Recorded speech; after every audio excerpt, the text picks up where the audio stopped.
Banswara news channel से शहीद मिर्जा हिंदुस्तानी की रिपोर्ट। आप देख रहे हैं बांसवाड़ा न्यूज चैनल।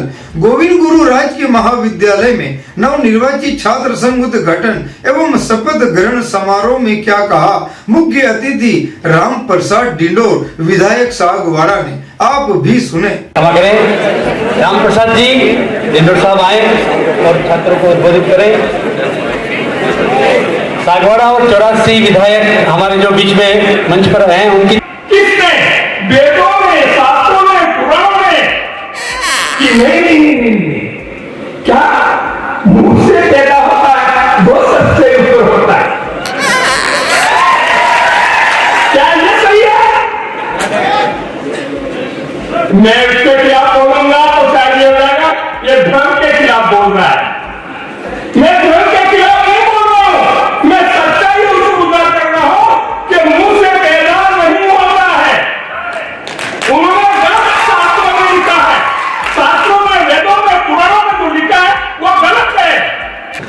सबसे पहले यह नारे बोल रहे थे, जय जवाहर का नारा है, भारत देश हमारा है। मैं देख रहा था कम लोग बोल रहे थे, शायद ऐसा लग रहा था कि कहीं गाली बोली जा रही है। मेरे भाइयों, मैं कहना चाहता हूं ये जोहार बोल रहे हैं वो कोई गाली नहीं है। गाली इसलिए नहीं है, ये कह रहा हूं कि हम जो जोहार जो बोल रहे हैं वो इसलिए बोल रहे हैं कि हमारे जो चांद और सूरज है, जमीन और आसमान है, पानी और पवन है, ये वनस्पति है, जीव जंतु है, ये झाड़ कीड़े, ये सारे हैं, उनको कभी उनके बिना हम जिंदा नहीं रह सकते हैं।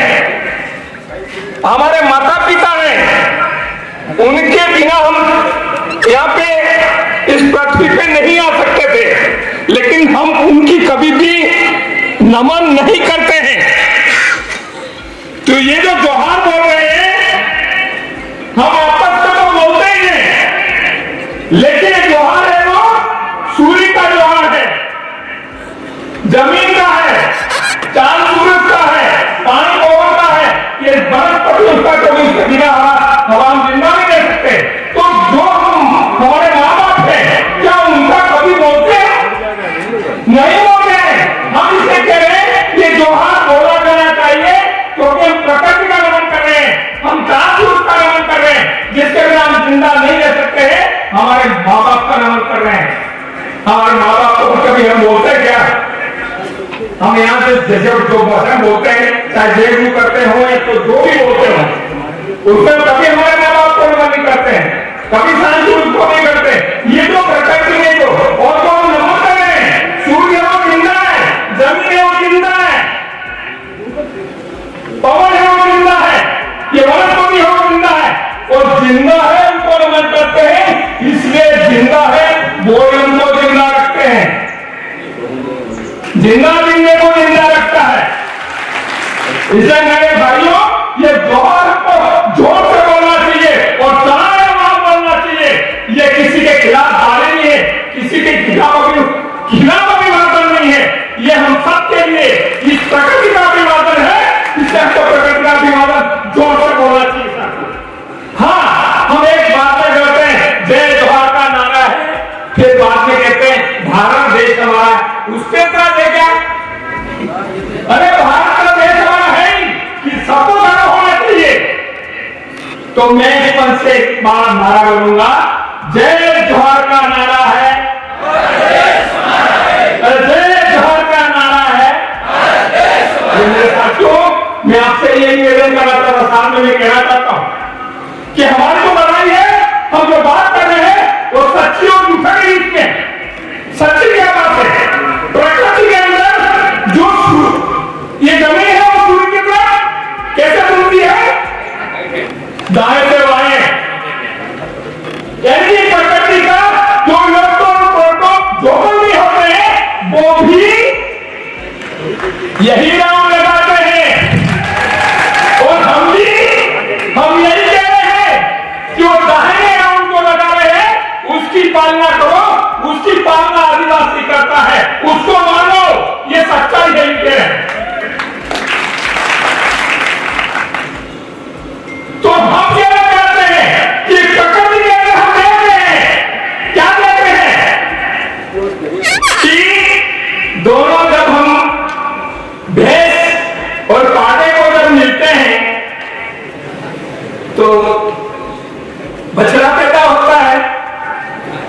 कि गलत बोल रहा हूं? सही बात है, मिलते हैं तो ही पैदा होता है। लेकिन यदि देश के ऊपर भी देश क्रॉस करने आता है तो हमारे लोग कहते हैं पार्टी भागी जाएगा, बिगड़ जाएगी, उसको देश को नहीं मिलने देना है, कहीं भी होता तो दौड़ के जाकर रोकते हैं। तो हम ये प्रकृति के जो खिलाफ बातें हैं, जो मानते वो मान रहे नहीं मान रहे। हम कहना ये चाहते हैं कि प्रकृति हमने जो सीखा है, हमने जो कुछ भी सीखा है वो प्रकृति से सीखा है। हम अपने हमारा साथ आदिवासियों को कोई शास्त्र नहीं है, हमने प्रकृति से सीखा है और प्रकृति से सीखा है। सीखते सीखते का लंबा समय हुआ है, वो सीखने की वजह से हम आपस में महिला और पुरुष को मिल करके ही हमारी जो सृष्टि है उसका बढ़ोतरी हो रही है और जनसंख्या बढ़ रही है। बात सही है गलत है? बात तो सही है, लेकिन फिर भी मैं एक चीज देना चाहता हूं, हमारे लोगों को यह चीज बता दी किसने? वेदों में, शास्त्रों में, पुराणों में कि नहीं, क्या मुंह से पैदा होता है वो सबसे ऊपर होता है। क्या ये सही है? मैं इसके खिलाफ बोलूंगा तो शायद ये हो जाएगा ये धर्म के खिलाफ बोल रहा है। मैं धर्म के खिलाफ नहीं बोल रहा हूं, मैं सच्चाई उसको उजागर कर रहा हूं कि मुंह से पैदा नहीं होता है। उन्होंने गलत शास्त्रों में लिखा है, शास्त्रों में, वेदों में, पुराणों में जो लिखा है वो गलत है। बाहर से कोई पैदा नहीं होता है, बाहर से पैदा होने वाला खतरी हो गया तो बाहर से पैदा होता नहीं। कहीं पेट से पैदा होता है, कहीं पैरों से पैदा होते हैं। भाई ये जो गलत धारा जो बनाई है उस गलत धारा है, उसका विरोध होना चाहिए, क्यों होना चाहिए? मैं आप सबसे कह रहा हूं सच्चाई को मानना चाहिए कि नहीं मानना चाहिए? ये तो गलत है, राइट है, इसको मानना चाहिए। तो हम आपसे कहना चाहते हैं कि जो वेदों और पुराणों में जो चीज लिखी पड़ी है वो हमारे धर्मात्मा लोग कभी तो मानो भाई। ये देश आजाद हुआ ने 75 साल हो गए, अब तक कम से कम तुम कहो कि शास्त्रों में कुछ लिखा है वो गलत लिखा है। नहीं करेंगे स्वीकार, नहीं करेंगे तो फिर हो जाएंगे धर्म से नीचे आ जाएंगे, फिर कहेंगे नहीं, आदिवासी की मान्यता है, ये जो प्रकृति पूजक वाली बात है सच्ची बात है, उसको मानना पड़ेगा। मानना पड़ेंगे तो जिसकी सही बात है वो टॉप पे आएगी नहीं आएगी?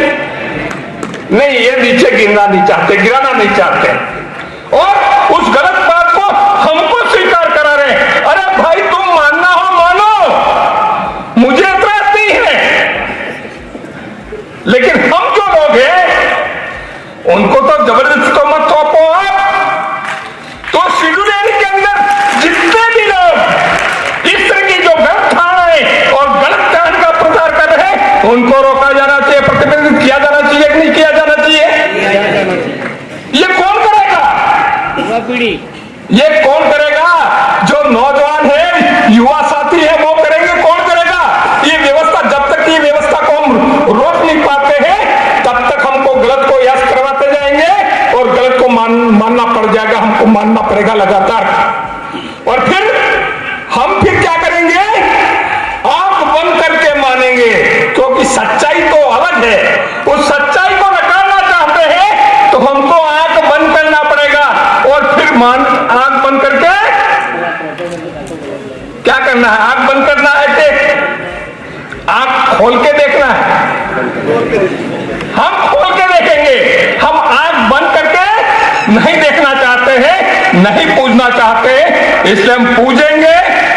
हम जिसको मानेंगे सच्चाई को मानेंगे और सच्चाई को पूजेंगे। मेरे साथियों, आपको किसी को हो सकता है मेरी बात से एतराज हो सकता है, लेकिन आप इस वैज्ञानिक युग में सच्चाई को मानना पड़ता है। आज हम देख रहे हैं हमारे देश में संविधान से देश चलता है। जब संविधान से देश चलता है तो संविधान स्कूल कॉलेज में क्यों नहीं पढ़ाया जाता? हमको जानकारी होना चाहिए। केवल वकील और पुलिस क्या धारा है वो ही जानते हैं। जब हम धारा ही नहीं जानेंगे तो विभिन्न धारा में आपको गिरफ्तार किया जाता है, तो हमको मानना है क्योंकि हमको पढ़ाया नहीं गया है। तो हम ये कहना चाहते हैं कि हमारे स्कूल कॉलेजों में ये जो पढ़ाई है संविधान की, वो हमारी जानकारी में होना चाहिए। संविधान को पढ़ाया जाना चाहिए और संविधान को पढ़ा जाएगा तो हमारे देश में जो चल रहा है व्यवस्था, उस व्यवस्था को हम समझ पाएंगे।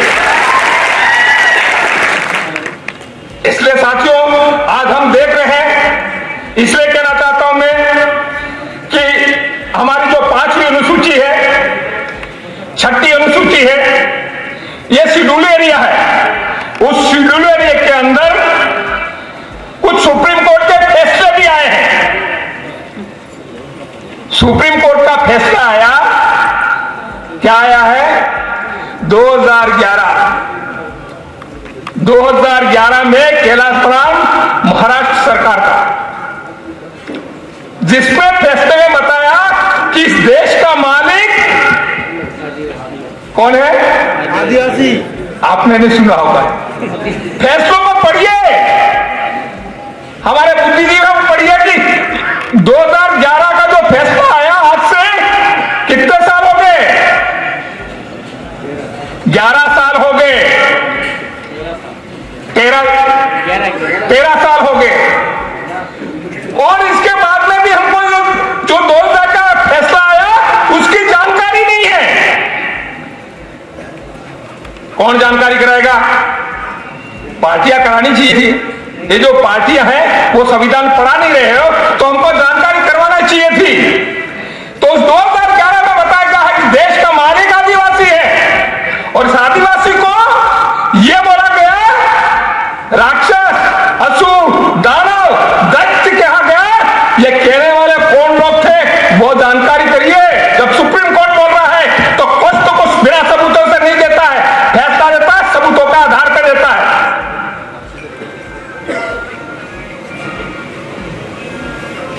तो हम देश के मालिक हैं।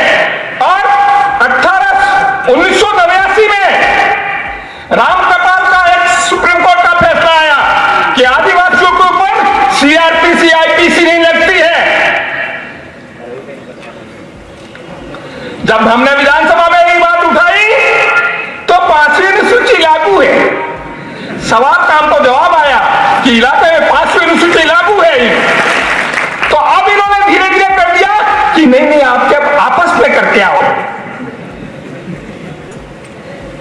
हम तो इन्हें कहते हैं आदेश निकलना चाहिए, सर्कुलेशन निकलना चाहिए कि आदिवासियों को सीआरपीसी, आईपीसी नहीं लगती है। उनका जो रूढ़िगत जो फैसला होगा वो हम मानेंगे। और आपने देखा हो अनुच्छेद 13(3) का, हमारी जो व्यवस्था है, रूढ़िगत व्यवस्था है, उसको विधि का बल प्राप्त है। विधि का बल मतलब कहीं सुप्रीम कोर्ट में भी जाने की जरूरत नहीं है, कहीं कोई इस बात को इनकार नहीं कर सकता है, उसके खिलाफ फैसला नहीं ले सकता है। ये हमारी रूढ़िगत व्यवस्था है। इसलिए ये जो अनुच्छेद 13(3) का है उसको हमारे लागू है, लेकिन उसका सर्कुलेशन निकल के गांव में बंटना चाहिए, बताना चाहिए कि ये जो अनुच्छेद 13(3) का है उसको पूरी तरह से लागू किया जाए। मैं आपको निवेदन करना चाहता हूं, आपने देखा होगा ये जो पार्टियां हैं, चाहे कांग्रेस हो, चाहे बीजेपी हो, चाहे कोई भी पार्टी हो, उनका जो हाईकमान होता है, वो हाईकमान कौन होता है? हाईकमान कौन होता है? जो टिकट देता है। आज तक हमको जो ये जो वंचित रखा है, उसका मुख्य कारण यही है कि कोई भी पार्टी हो, उस पार्टी के अंदर ये जो हाईकमान है, आज हमारे अशोक जी गहलोत बहुमत है उनके साथ में, बहुमत होते हुए भी अभी हालत उनकी पतली हो गई है। क्या करें क्या नहीं करें, क्या सुप्रीम कोर्ट उनका हाईकमान क्या फैसला कर देगा। तो हम ये कहना चाहते हैं कि हमारे एमएलए, एमपी, मिनिस्टर सब कुछ बने हैं, लेकिन ये क्यों नहीं बोलते हैं विधानसभा में, लोकसभा में क्यों नहीं बोलते हैं? वो इसलिए नहीं बोलते हैं कि उनका हाईकमान है, वो जो बात कह रहा है वो बात माननी पड़ेगी और करना पड़ेगा। यदि हाईकमान के खिलाफ चले गए तो आपको दोबारा टिकट नहीं मिलेगा। इसलिए आप चाहते हैं कि जो चुनाव एरिया है, ये जो इलाका है, हमने जो आदिवासी परिवार है उसने तय कर रखा है, जो सिलेक्शन प्रणाली होगी, हम जो सेलेक्ट करेंगे वो सेलेक्ट कौन करेगा? हमारा हाईकमान कौन होगा? यहाँ की जनता होगी। वो जनता जो भी फैसला करेगी वो हमारा हाईकमान है, इसलिए उसकी हाईकमान है।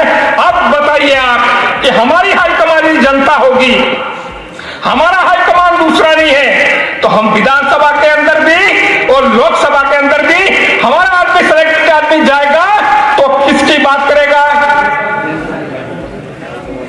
आपकी बात करेगा, क्योंकि आप ही हाईकमान हो।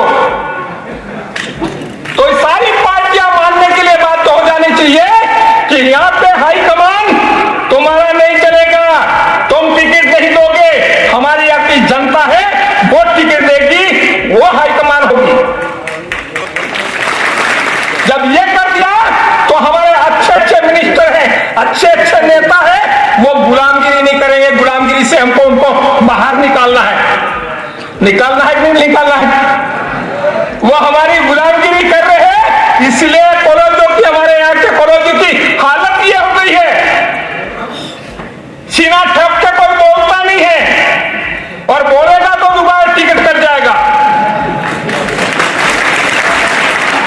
इसलिए मैं कहना चाहता हूं, अब भी एक वक्त है, हमारा जो शेड्यूल एरिया में पहले जो घटनाक्रम हो गया उसमें उन्होंने बदलाव नहीं कर रहे हैं, अभी भी नहीं कर रहे हैं। ये शेड्यूल एरिया के अंदर जो 17 एमएलए है,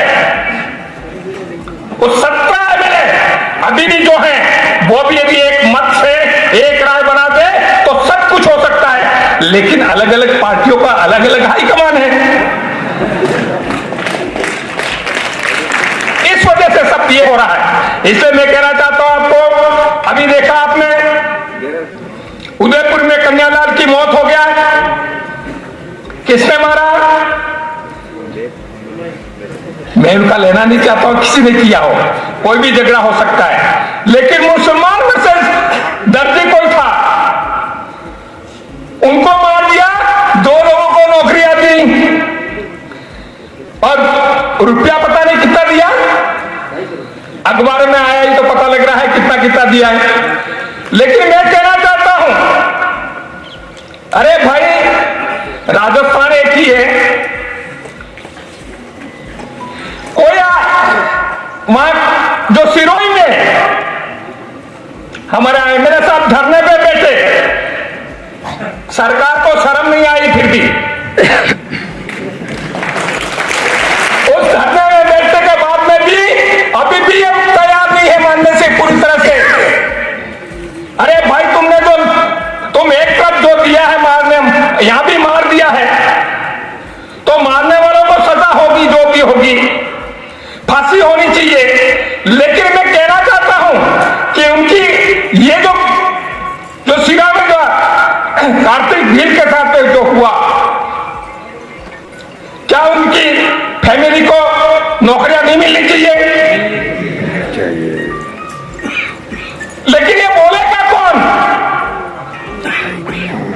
ये बोलेगा कौन?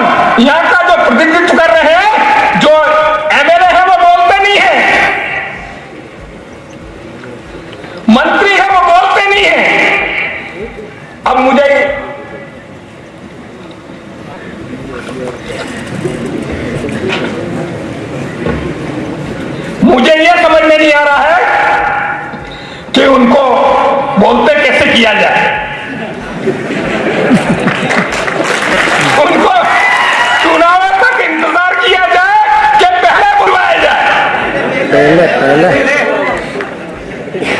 मैं बहुत बहुत आभारी हूं, आपका धन्यवाद करना चाहता हूं, क्योंकि मैं भी कॉलेज में छात्र रहा हूं यहाँ पे। लेकिन आपने जो करिश्मा कर दिखाया वो पूरे राजस्थान में, पूरे देश में ये जो तथाकथित पार्टियां हैं उनकी चूल्हे हिल गई है। और ये जो आने वाला कल है, जो आने वाला कल है, उसको उनको खतरा नजर आ रहा है। इसलिए मेरे भाइयों, हमारे चाहे कहीं भी पड़े हुए हो, चाहे वो किसी पार्टी से संबंधित हो, किसी भी विचारधारा संबंधित हो, लेकिन आप आ जाइए। अब आप किंतु परंतु मत करो, आप करता इंतजार मत करो, और जितना जल्दी संभव हो आप आ जाइए, क्योंकि हम अच्छा दिन लेना चाहते हैं। और अच्छा दिन तभी आएगा ये जो पुरानी बीमारियां हट जाएंगी थोड़ी बहुत। तो इससे मेरे साथियों, मैं आप सबको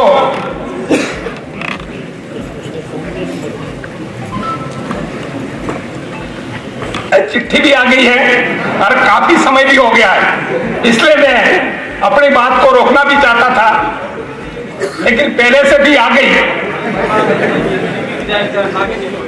हाँ, लेकिन मैं यहाँ जो पत्रकार हैं, बंधु हो, उनसे भी कहना चाहता हूं कि हम जो एमएलए हैं दोनों ही, राजकुमार रोत और रामप्रसाद डिंडोर, हम आदिवासी परिवार से संबंधित हैं। हम बीटीपी पीटीपी कोई नहीं समझते हैं, कोई पार्टी को नहीं समझते हैं। और इस बात को आने दीजिए, आप लिखिए, हम केवल और केवल जनता की जो आवाज है, जनता का जो दुख दर्द है, उनके साथ में खड़े हैं। इसलिए आप हमको जोड़िए तो कोई बात नहीं, आप आदिवासी परिवार की नहीं लिखो चलेगा, लेकिन किसी पार्टी का लेबल हमारे ऊपर नहीं लगना चाहिए, ये हम कहना चाहते हैं। इसलिए मैं दोबारा इस मंच से, हमारे सारे मंचासीन अतिथि बैठे हुए हैं, इस महाविद्यालय परिवार का, आप सबका मैं आभारी हूं। आप सबने यहां पे हमको सुना और जो आशीर्वाद आपने हमको दिया, बांसवाड़ा न्यूज चैनल को सब्सक्राइब कर लाइक और शेयर भी करते रहे।